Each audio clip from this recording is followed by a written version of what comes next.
ओम नमः सिद्धेभ्यः।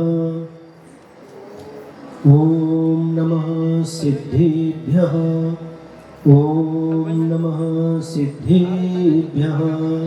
नमो अरिहन्ताणं नमो सिद्धाणं नमो आयर्याणं नमो वज्रायाणं नमो लोये सोवसाहुनं। नमः श्रीवर्धमानाय निर्धूतकलिलात्मने सालोकानां त्रिलोकानां यद्विद्यादर्पणायते यद्विद्यादर्पणायते। जय बोलो पंच परमेष्ठी भगवान की, 24 तीर्थंकर भगवान की, एलोरा के मूल नायक देवादिदेव श्री पार्श्वनाथ भगवान की, शासन नायक देवादिदेव श्री महावीर स्वामी की, चारित्र चक्रवर्ती आचार्य श्री शांति सागर जी महाराज की, दीक्षा प्रदाता परम उपकारी परम पूज्य आचार्य गुरुवर श्री विद्यासागर जी महाराज की, आचार्य श्री समय सागर जी महाराज की, निर्यापक श्रीमान श्री नियम सागर जी महाराज की, मार्ग प्रभावना भावना की।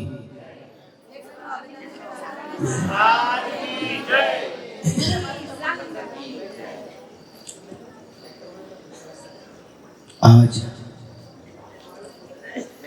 षोडश कारण पर्व का उपांत्य दिन है। उपांत्य किसे कहते हैं? अंतिम दिन से एक दिन पहले का दिन। आप लोग निरंतर 15 दिनों से इस समोसरण में बैठ करके धर्म की आराधना कर रहे हैं। एक क्षण जीवन में बहुत पुण्य के उदय से प्राप्त होते हैं और इस धर्म की आराधना में स्थानीय एलोरा के साथ साथ काफी दूर दूर से भी लोग आए हैं। कर्नाटक सिरगुप्पी से भी आए हैं, निप्पानी से भी आए हैं, सदलगा से भी आए हैं, गोरगांव से भी आए हैं और महाराष्ट्र में अभी सांगली से आए हैं, इचलकरंजी से आए हैं, कोल्हापुर से आए हैं और आसपास बहुत सारे लोग इस आराधना में शामिल हुए हैं। आसपास के जो गांव हैं, कन्नड़ है, लासूर है, कुसुम्बा है, पारोला है, धुड़े है, सोनगीर है, कापड़ना है, बेटावद है, पूना है, बॉम्बे है, दिल्ली से भी लोग आए हैं। तो इस प्रकार से बहुत सारे लोग इस आराधना में सम्मिलित हुए हैं।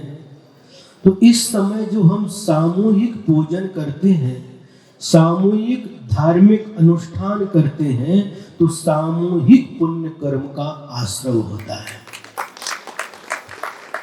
और जब सामूहिक मिलकर के कोई पाप कार्य किया जाता है तो सामूहिक पाप कर्म का आश्रय होता है।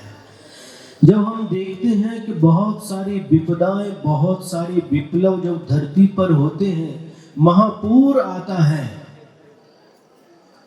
और बहुत सारे लोगों की हानि हो जाती है।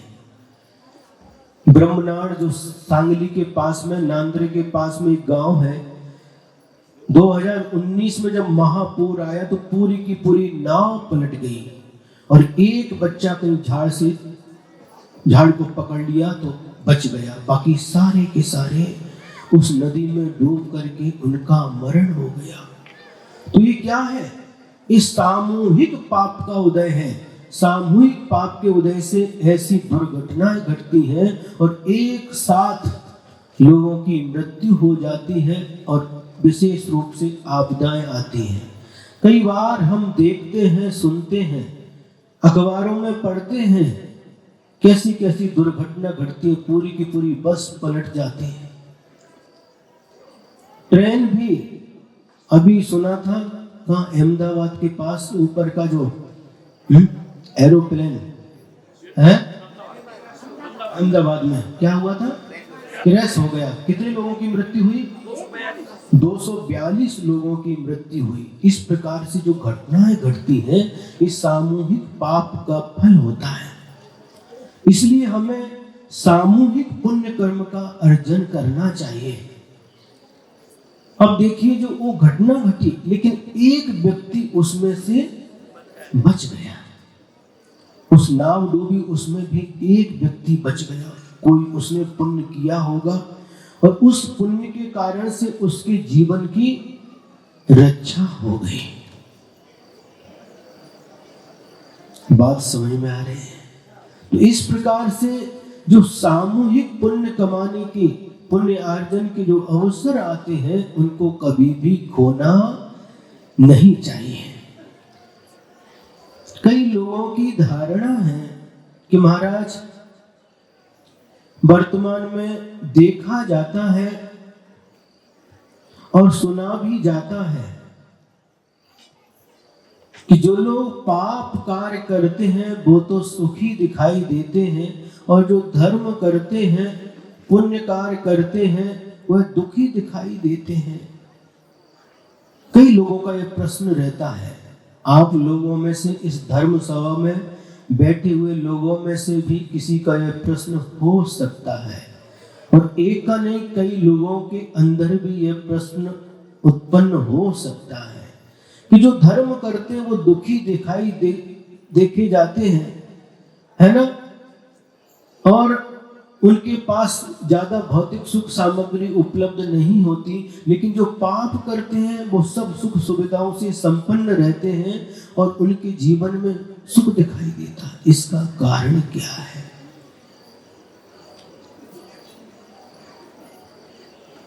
तो उत्तर सुनिए। आज की भावना है मार्ग प्रभावना। तो एक घटना के माध्यम से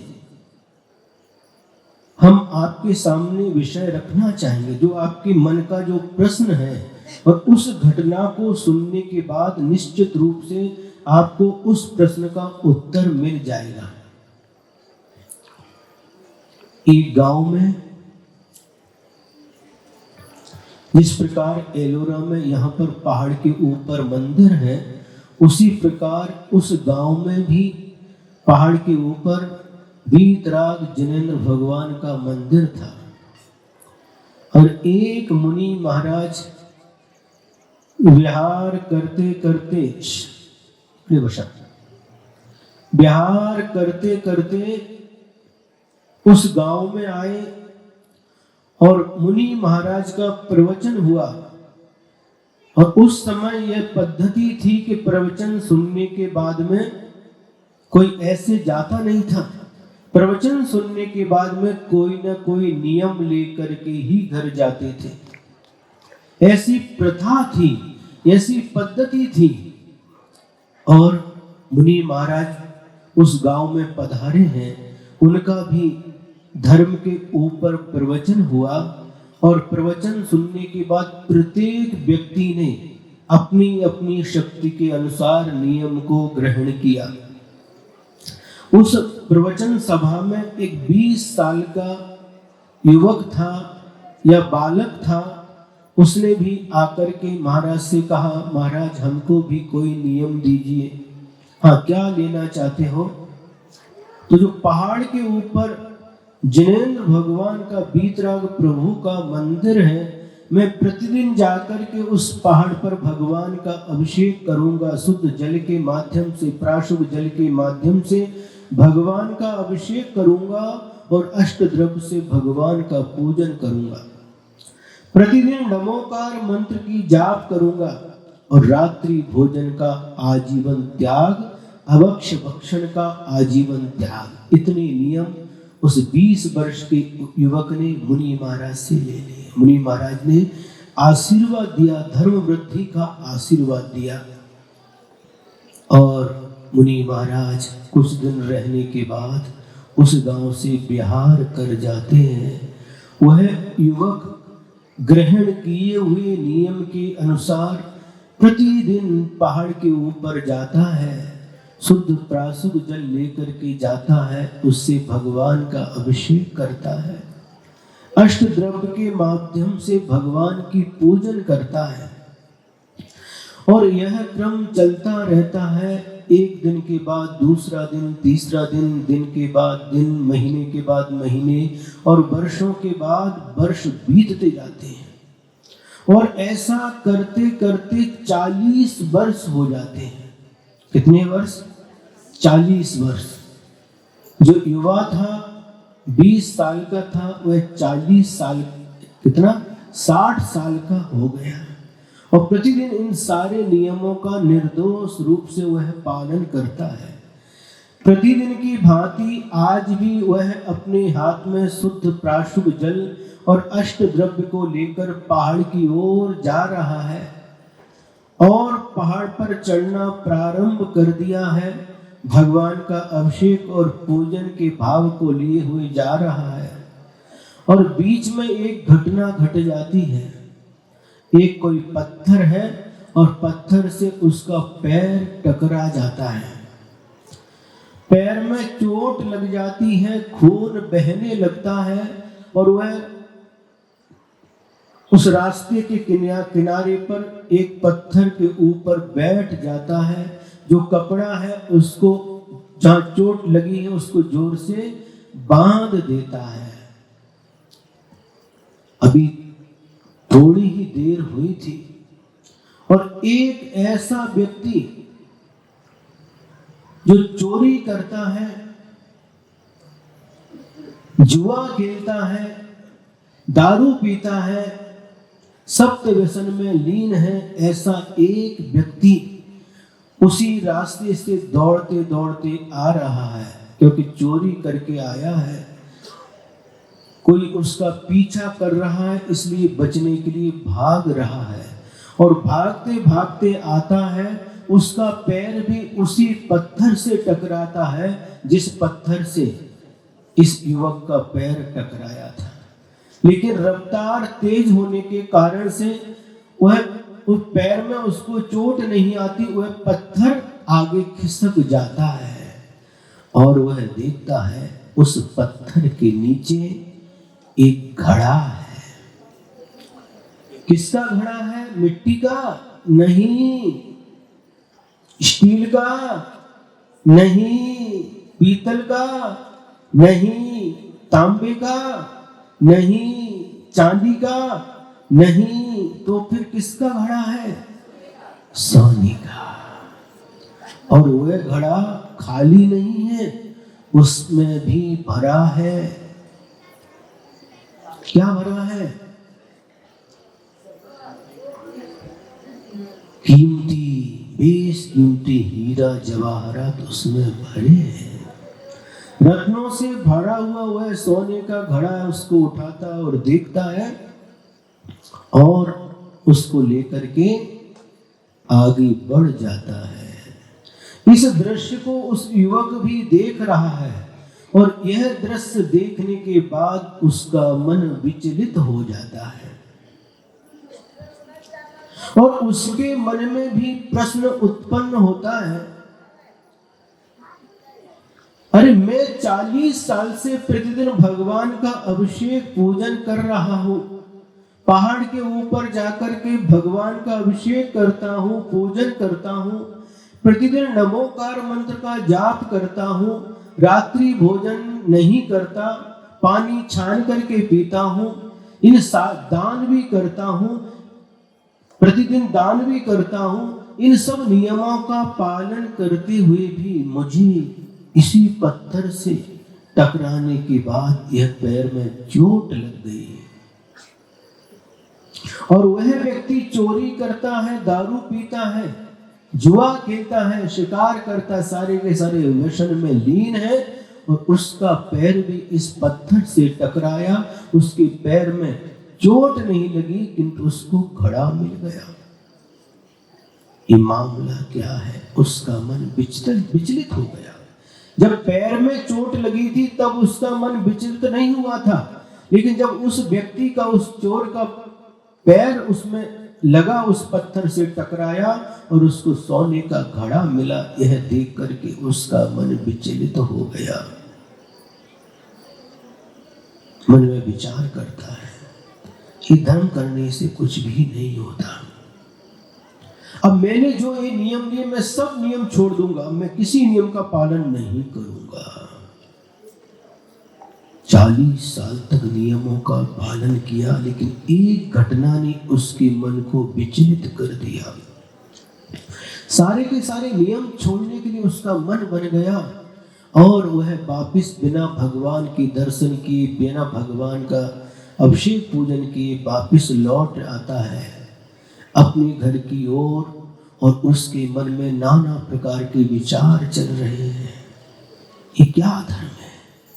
अधर्म करने वाला, पाप करने वाला, देखो इतना उसको धर्म मिल गया और मैं धर्म करता हूं, उसके बदले मुझे एक चोट मिली। नहीं करना ऐसा धर्म। इस प्रकार से नाना प्रकार के विचारों को मन में लिए हुए वह व्यक्ति घर की ओर लौट रहा है। और घर आने के बाद उसको पता चलता है वही मुनि महाराज जिनसे नियम लिया था 40 साल के बाद वापस लौट करके उस गांव के पास के गांव में आए हैं। और सोचता है अच्छा है, चलो महाराज के पास चलते हैं और उनके नियम उनको वापस दे करके आते हैं। क्यों कमलेश भाई? कोई माल खरीद करके जाता है और वापस देने के लिए आता कभी कभी, तो वह व्यक्ति भी अब इन नियमों को जिनसे लिया उनको ही वापस दे करके आते हैं। ऐसा विचार करके घोड़े पर सवार हो जाता। उस समय ऐसी गाड़ी वाहन नहीं थी। और घोड़े पर सवार होकर के उस गांव में पहुंचता है जहां पर वह मुनि महाराज विराजमान थे। जिस समय मुनि महाराज गांव में आए थे उस समय उनकी उम्र 40 साल की थी। अब कितनी हो गई? मुनि महाराज की 40 और 40, गणित नहीं आता आपको? क्यों मैथमेटिक्स नहीं पढ़ा? 40 साल के बाद, 40 साल की उम्र थी, फिर 40 साल के बाद आई 40 और 40, 80 साल की उम्र उन मुनि महाराज की हो चुकी है। और वह व्यक्ति आता है, नमस्कार करता है, महाराज आपने मुझे पहचाना? प्राय करके लोग भी ऐसे थे, महाराज मुझे पहचाना क्या? नमस्ते करने बाद में, महाराज मुझे पहचाना क्या? अरे भैया,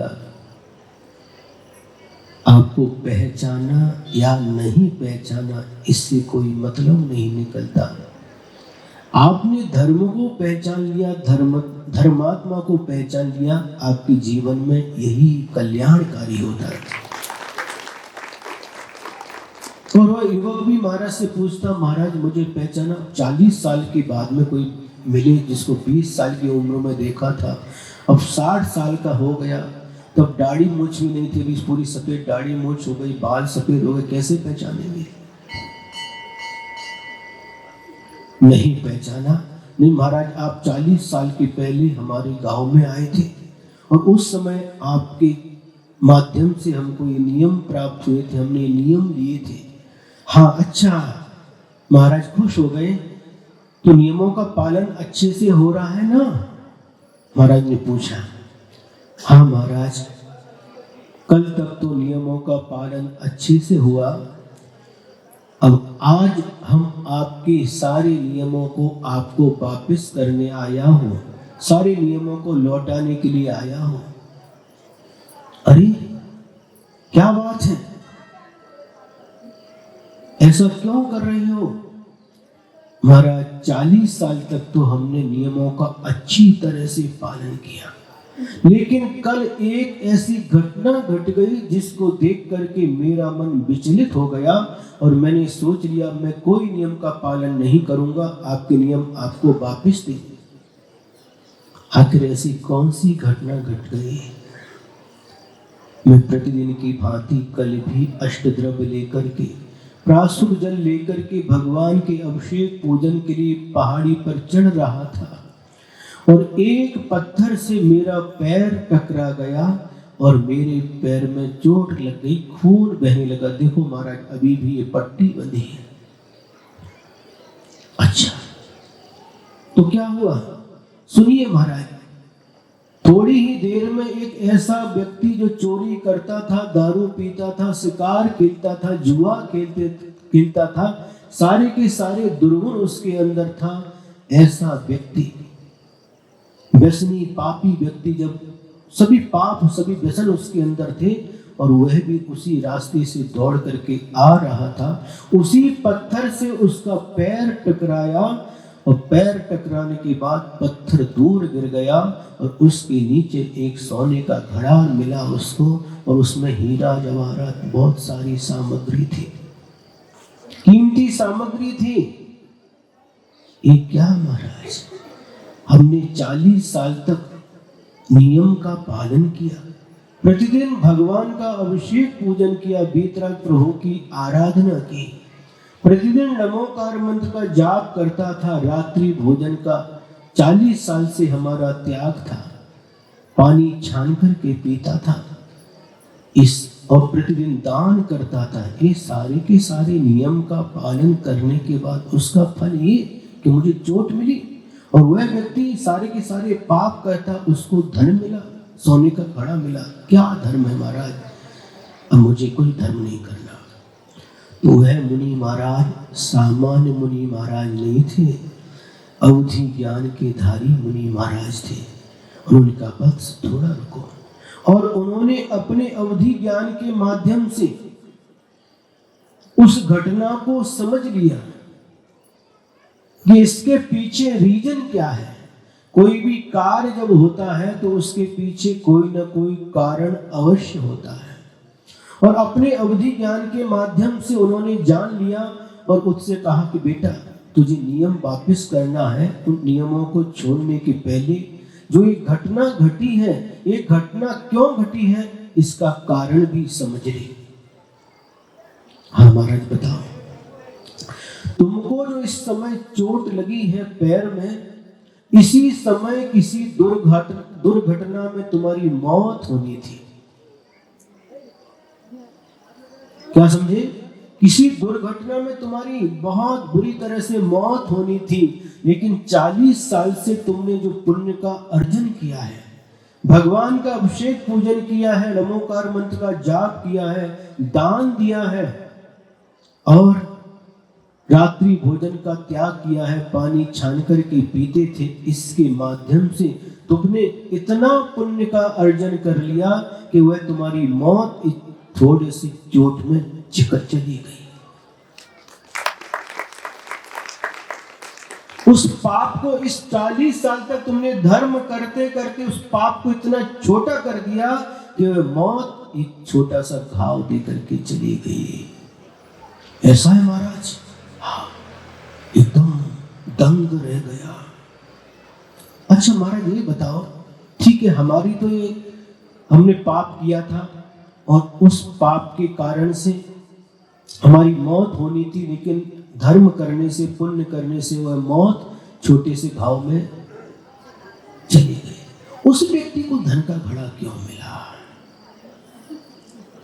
हमारे मन में भी हमें नहीं मिला तो हमें इसका दुख नहीं होता या कम दुख होता, लेकिन दूसरे को वाले को क्यों मिला, उसको क्यों मिला, उसका दुख हमें बहुत होता है। बराबर है कि नहीं? क्यों पीपी सर, बराबर है कि नहीं? हमें नहीं मिला इसका दुख हमें होता है, कम होता है, लेकिन दूसरे वाले को क्यों मिला? जो चीज हमारे पास नहीं है वह महाजन सर के पास कैसे आ गई?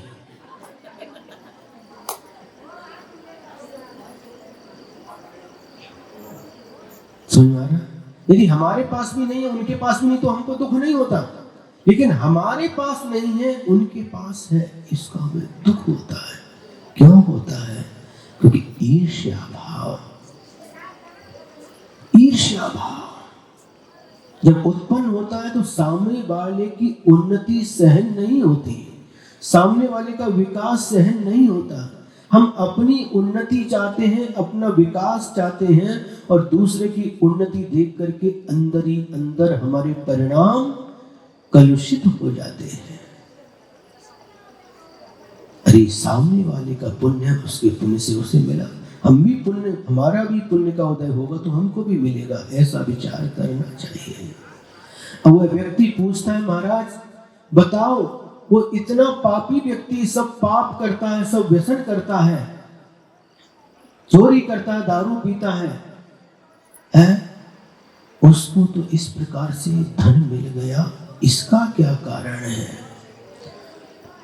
इस घटना को भी मुनि महाराज अपने अवधि ज्ञान से बताते हैं कि उस व्यक्ति ने पिछले जीवन में इतना पुण्य कमाया था धार्मिक अनुष्ठान करके कि इसी समय, जिस समय उसको सोने का एक घड़ा मिला, उसी समय उसे राज सिंहासन मिलना था, राजा बनने वाला था। लेकिन उस पुण्य को वर्तमान में व्यसन पाप करते करते इतना छोटा बना दिया, एक घड़ा में उसका पुण्य समाप्त हो गया।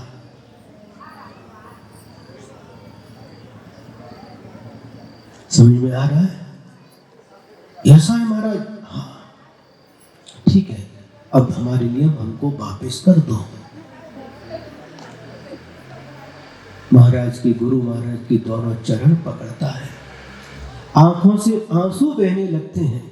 देखो, बिना समझे मैं कैसे भाव कर रहा था, लेकिन गुरु महाराज ने मुझे भटकने से बचा लिया, उन मार्ग में जाने से बचा लिया,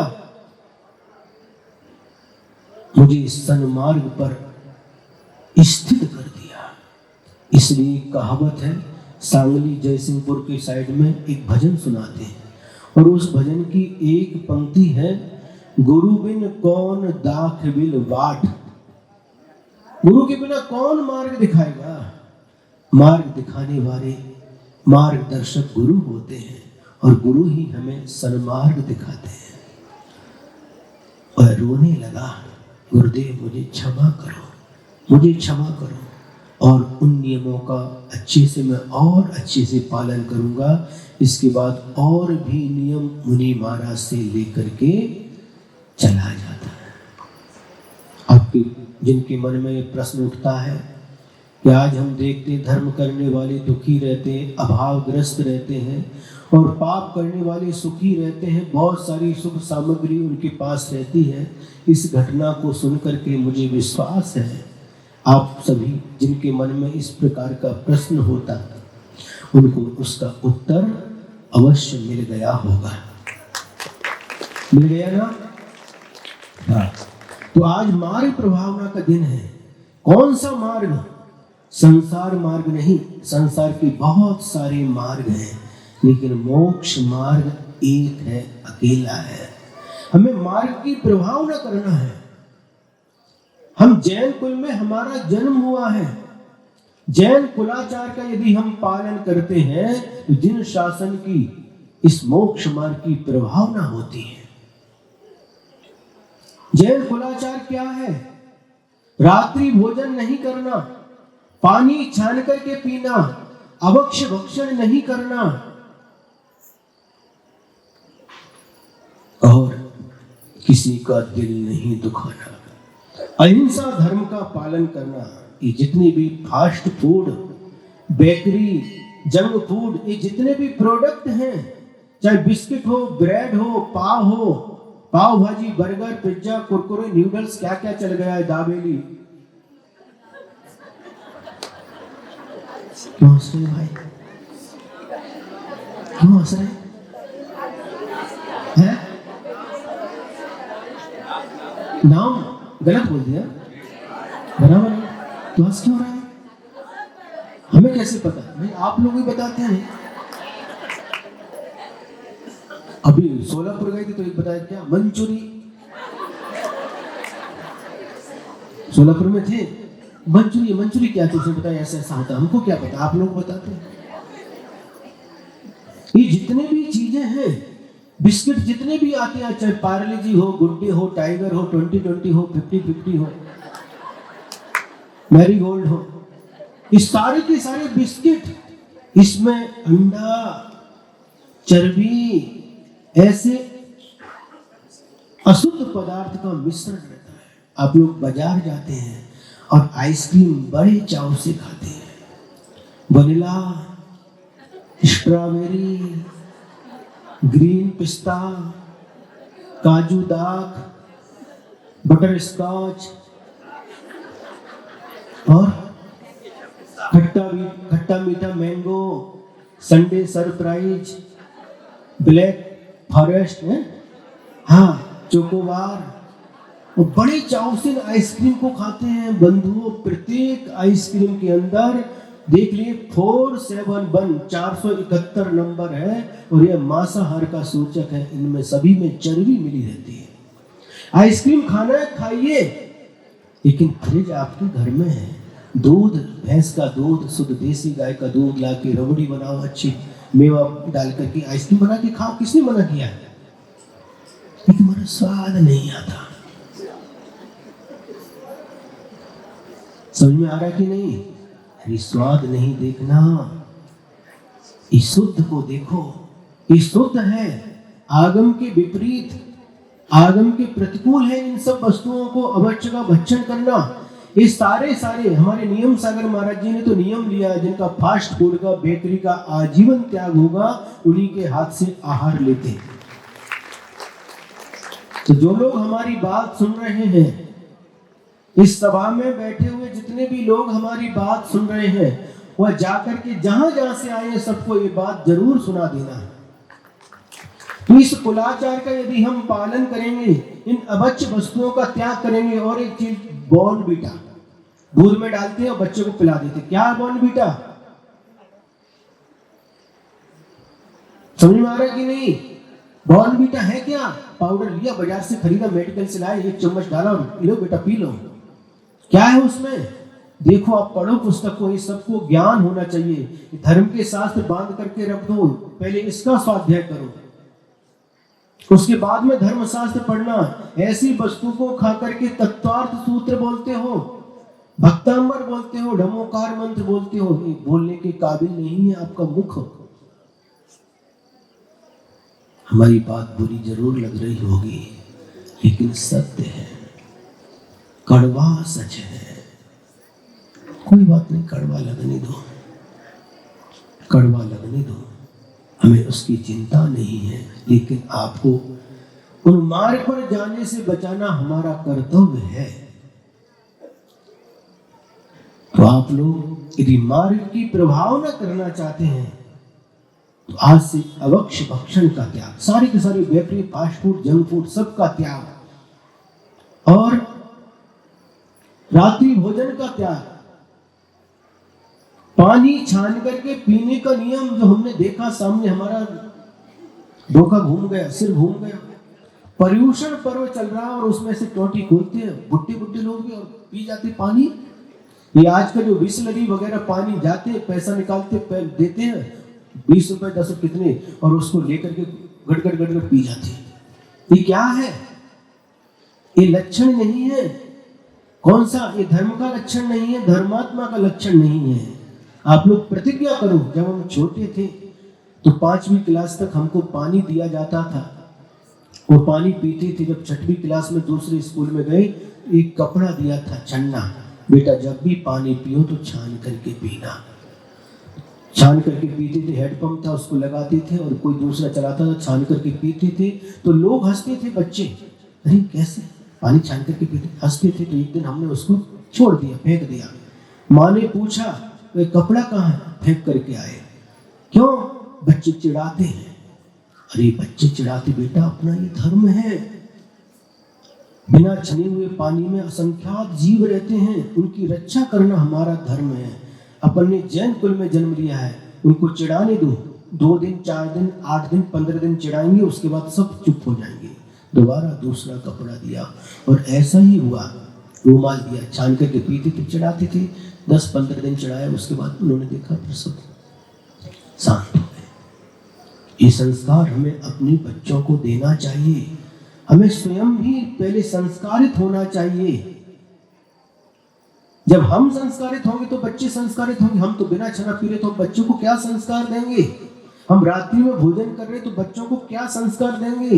होटल में जाकर के खा रहे तो बच्चों को क्या संस्कार देंगे? एक छोटी सी घटना याद आती है, एक सत्य घटना है, पुरानी बात है। और एक जैन व्यक्ति के ऊपर झूठा केस डाल दिया मर्डर का। पेशी होती रही अदालत में, तारीख बढ़ती रही और एक दिन निर्णय होना था। और जहां पर जो निर्णय होता उसको क्या बोलते हैं? कोर्ट। वह जहां पर था बीच में एक नदी थी और नदी पर पुल नहीं था। एक नाव में बैठ करके वह जिसके ऊपर आरोप था मर्डर का, वह व्यक्ति भी है और जज भी है, वकील भी है, सारे के सारे एक ही नाव में बैठ करके नदी पार कर रहे थे। और बीच में इस व्यक्ति को प्यास लगी, जिसके ऊपर जो जैन था, जिसके ऊपर मर्डर का केस था। और उसने अपनी थैली में से एक लोटा निकाला, एक कपड़ा निकाला और एक गिलास निकाला, नाव में से झुक करके उस नदी में से पानी छान के भरा। और भरने के बाद 3-4 गिलास जब भर गया तो वापिस उसने कपड़े को नदी में ऐसा किया और उछना पानी था वह उसके ऊपर छोड़ दिया। यह दृश्य जो उस नाव में बैठे हुए जज भी देख रहे थे।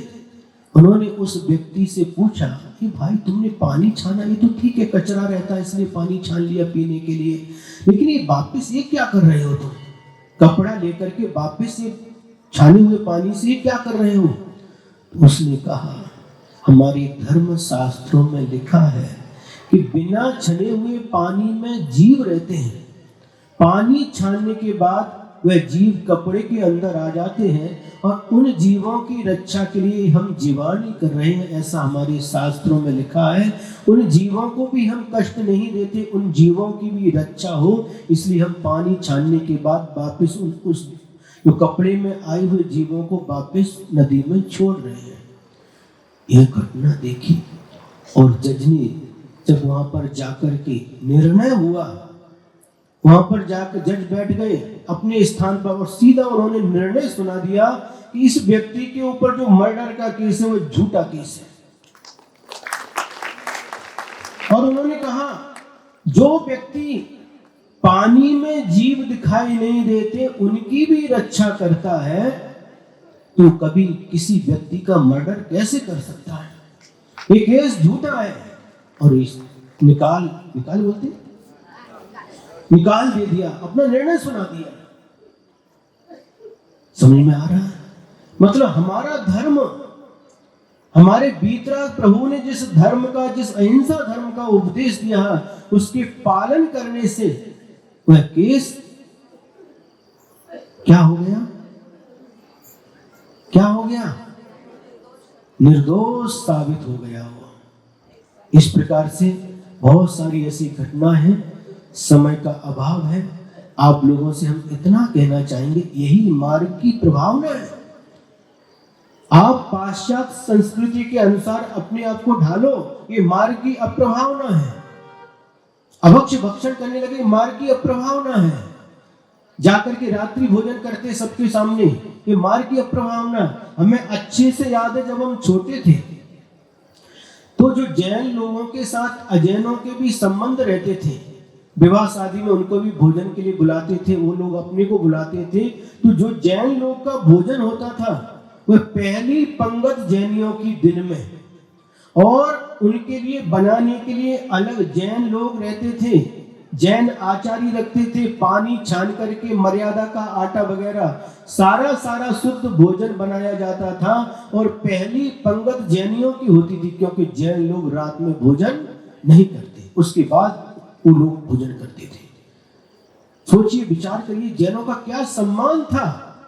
आज हम अपना आत्मसम्मान खोते चले जा रहे हैं, अपना स्वाभिमान खोते चले जा रहे हैं। रात में भोजन करने लगे, सबके साथ में जाकर खाना पड़ता है।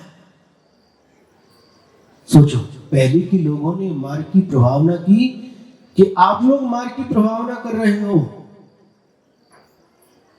पहले इस आंखों की देखी घटना है। हमारे आंखों की देखी घटना है। जैन लोगों के यहाँ जो जैनों की पंगत होती थी तो पहली पंगत जैनियों की, उसमें सारे जैन रहते थे और बिना आलू बिना प्याज का छने हुए पानी से मर्यादा का आटा से जो भोजन बनाया जाता था वह भोजन उनको परोसा जाता था। इसे कहते हैं मार्ग प्रभावना। और आप लोग क्या कर रहे हैं? मार्ग की अप्रभावना कर रहे हैं। सबके साथ में रात में जाकर के खा रहे हैं, अभक्ष भक्षण कर रहे हैं, ये सब मार्ग की अप्रभावना है। बिना छना हुआ पानी बोतल लेते हैं और पी जाते हैं, बिना आंखों के सामने पर्वों में जब पानी बिना छान के पी रहे, बाकी समय क्या कहें?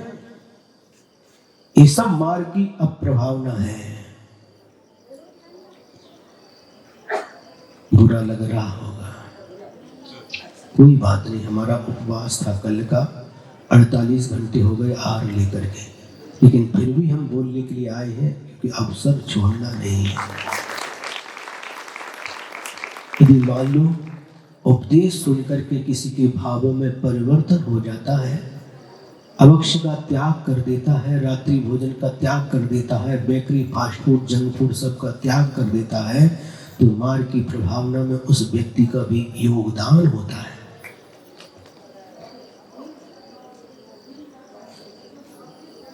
समय हो गया है ना? इतना ही पर्याप्त है। आप लोग भी, सबसे हमारा कहना है, सभी का आह्वान करता हूं कि आप लोग भी मार्ग की प्रभावना में शामिल होइए। और एक बात और कहना चाहते हैं, महावीर जयंती मनाते हैं कई गांव में हमने देखा, और बीच बीच में बिस्लरी पानी की बोतल बांटते हैं, रोड पर आइसक्रीम बांटते हैं, अभक्ष देते हैं। अरे महान पाप का बंद करते हैं, क्या कर रहे हैं आप लोग? अरे देना है तो छना हुआ पानी दो, पानी छान करके दो, तुरंत छान करके दो, लोग देखेंगे, प्रभावना होगी। तो आप लोग मार्ग की अप्रभावना से बचिए, अभक्ष भक्षण का त्याग करिए, junk food fast food bakery के आइटम का त्याग करिए, रात्रि भोजन का त्याग करिए, पानी छान करके पीजिए। इसके माध्यम से जिन शासन की प्रभावना होगी, मार्ग की प्रभावना होगी। और मार्ग की प्रभावना हो, जिनेंद्र अपनी प्रभावना नहीं, जिनेंद्र भगवान ने जो मार्ग बताया है, तीर्थंकर भगवंतों ने जो मार्ग बताया है, उस मार्ग की प्रभावना हो। सभी लोग उस मार्ग की प्रभावना में अपना सहयोग करें, योगदान करें।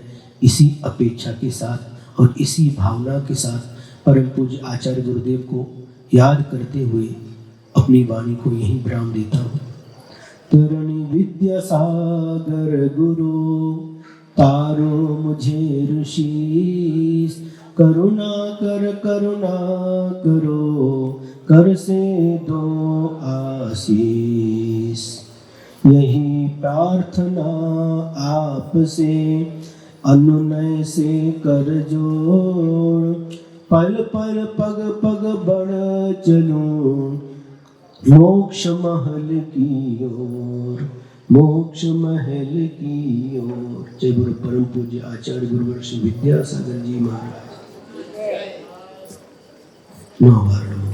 बोधि समाधि परिणाम शुद्धि, स्वात्मोपलब्धि शिव सौख्य सिद्धि, चिंतामणिं चिंतित वस्तु दाने, त्वं वन्द्यमानस्य ममास्तु देवी, त्वं वन्द्यमानस्य ममास्तु देवी। नववर्णं कर्मत्।